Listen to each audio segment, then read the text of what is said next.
The electrical grid hums one final time, before falling into a permanent, hollow silence. Across the glowing megacities of the northern hemisphere, the golden webs of light flicker, pulse with a dying rhythmic gasp, and then vanish. There is no sudden explosion, no cinematic roar, only the terrifyingly quiet withdrawal of human presence. In the high-rise apartments of Tokyo, and the sprawling suburban belts of London, the air conditioning units click off, their mechanical whirring replaced by the eerie sound of wind whistling through ventilation shafts that will never again be cleaned.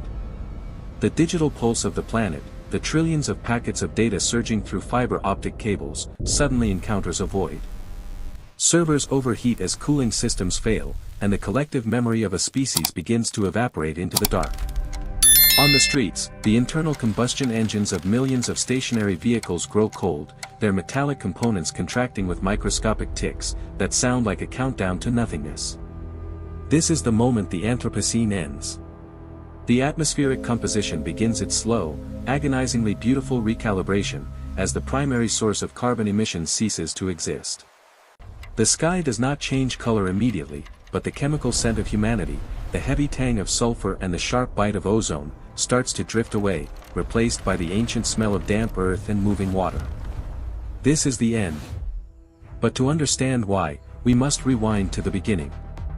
For 10,000 years, the surface of the Earth has been meticulously sculpted, paved, and pressurized by a single biological force. We have lived in a state of constant maintenance, a perpetual war against the natural tendency of the universe toward entropy.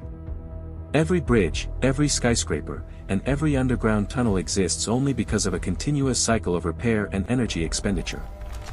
The physics of our world are governed by the relentless push of gravity, and the corrosive power of oxidation.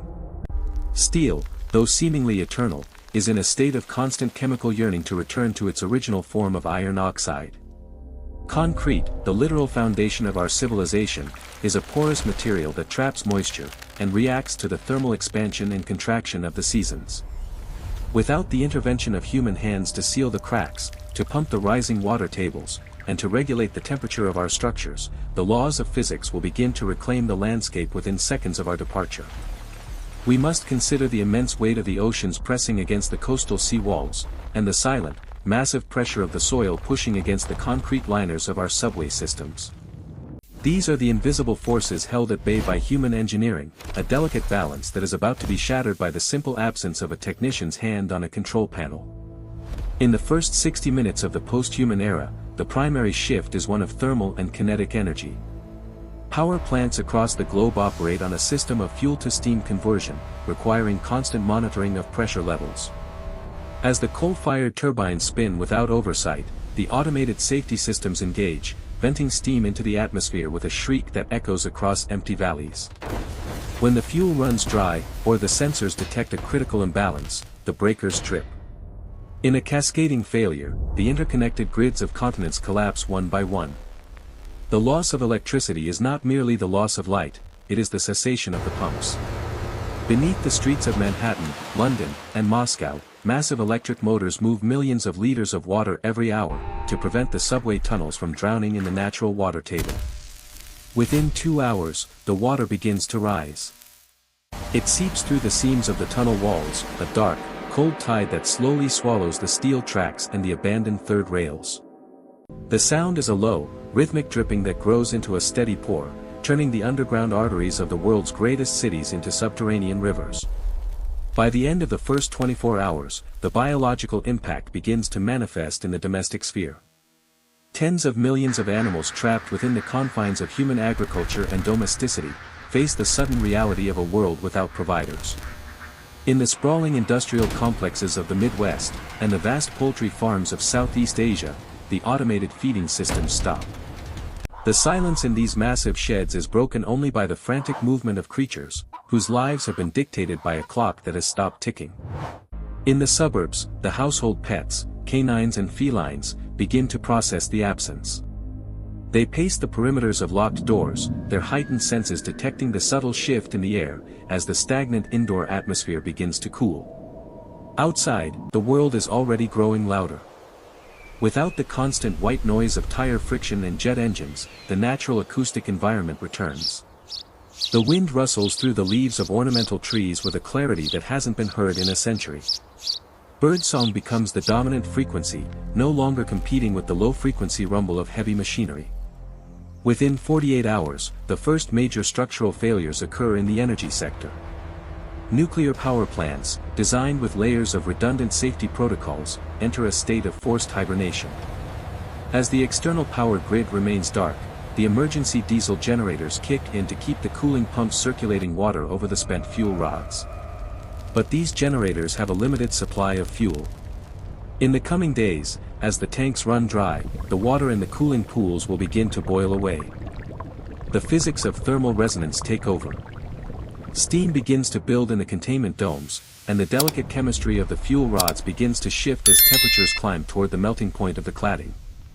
This is not an explosion of fire, but a slow, invisible release of ionized particles into the local environment. Radiation plumes, unmonitored and invisible to any living eye, begin to drift across the landscape, creating localized zones of intense molecular agitation where the very DNA of the surrounding flora and fauna is bombarded by high-speed subatomic particles. Most turn away from the void. But here at Velastrix, we decode the math behind the chaos. Join the archive by subscribing now. 1 month into the silence, the urban landscape undergoes a dramatic aesthetic transformation. The lack of maintenance on the drainage systems means that every rainstorm turns the streets into shallow lakes. The asphalt, already stressed by the weight of abandoned vehicles, begins to crack. In these cracks, wind-blown seeds find a foothold. Grass and hardy weeds, the pioneers of the Green Revolution, begin to push through the pavement. The chemical composition of the air is noticeably cleaner. The levels of nitrogen dioxide and particulate matter have plummeted, allowing the sun's rays to hit the Earth's surface with a raw intensity that was previously filtered by the smog of industry. This increased ultraviolet exposure begins to break down the polymers in plastics and the pigments in paints. The bright billboards of Times Square and the colorful facades of shopping malls begin to fade, their vibrant reds and blues turning into a ghostly, chalky gray. The world is being bleached by the very star that sustains it. A year passes, and the seasons begin to perform their destructive work on the infrastructure of the old world. In climates where the temperature drops below freezing, the phenomenon of frost wedging becomes the primary architect of decay. Water enters the microcracks in concrete bridge supports and skyscraper foundations, and as it freezes, it expands with a force of over 200 bars of pressure. Each winter, the cracks widen. Each summer, the roots of trees like the ailanthus and the willow push deeper into these fissures, their biological growth acting as a slow-motion hydraulic jack. The iconic skylines of the world are now skeletal remains. Glass panels, their sealants failing after 12 months of thermal expansion, begin to pop out of their frames. They fall from hundreds of meters in the air, shattering on the flooded streets below with a sound like crystal rain. The wind, no longer broken by the presence of moving people or the hum of air conditioners, howls through the empty hallways of the giants, creating a haunting, flute-like resonance that can be heard for kilometers. By the end of the first decade, the metallic structures of the world faced their greatest enemy, the simple oxygen molecule. In the coastal cities, the salt-laden air accelerates the oxidation of steel. The massive suspension bridges that once spanned the great harbors of the world are now weeping rust. The thick steel cables, designed to carry the weight of hundreds of thousands of vehicles, are losing their structural integrity. Individual strands snap with the sound of a gunshot, the tension releasing in a violent whip that shears through anything in its path. Eventually, the weight of the central spans becomes too much for the weakened towers to bear. In a spectacular display of gravity's ultimate triumph, the bridges collapse into the water, creating massive tidal surges that wash over the abandoned docks and warehouses of the waterfront. The iron and steel do not disappear, they simply transform, turning into red-brown mounds of oxide that provide a mineral-rich substrate for the marine life beginning to reclaim the harbors. 50 years after the departure, the rural landscape has completely swallowed the suburban sprawl. The wooden frame houses that sheltered millions have succumbed to the relentless appetite of termites and fungi. Without the constant cycle of heating and cooling, the timber rots, and the roofs cave in under the weight of accumulated leaf litter and snow. The majestic forests of the northern hemisphere are expanding, moving back into the fields and gardens once meticulously manicured by human hands. The borders between the wild and the domestic have dissolved. Large predators, wolves, bears, and big cats, have moved back into the former suburbs, following the herds of deer and wild boar that now graze on the overgrown lawns. The chemical legacy of humanity remains in the soil, the heavy metals and persistent organic pollutants that will take centuries to break down, but the surface of the planet is once again a tapestry of green and brown. 100 years into the timeline, the tall buildings of the inner cities begin to fail in earnest. The steel rebar inside the concrete has rusted and expanded, causing the outer layers of the buildings to spall and fall away. The skyscrapers are now concrete ghosts, their interiors filled with the debris of a fallen age. In the shadow of these crumbling monoliths, the air is still and pure.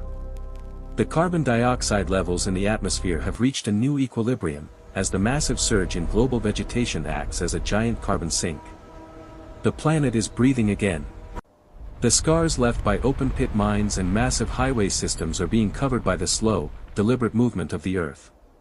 Landslides fill the valleys, and the natural flow of rivers, no longer constrained by dams and levees, begins to meander across the floodplains, creating vast new wetlands and marshes. The silence is absolute, a profound and heavy quiet that covers the Earth like a blanket, broken only by the timeless sounds of the wind, the water, and the wild. 500 years into the future, the physical evidence of the 21st century is increasingly difficult to find. The great cities are now strange, artificial hills covered in thick vegetation. Beneath the soil, the crushed remains of glass, plastic, and stainless steel form a unique geological layer, a technofossil record of a brief, brilliant, and turbulent era. The oceans have stabilized, their acidity levels returning to pre-industrial norms as the excess carbon is sequestered.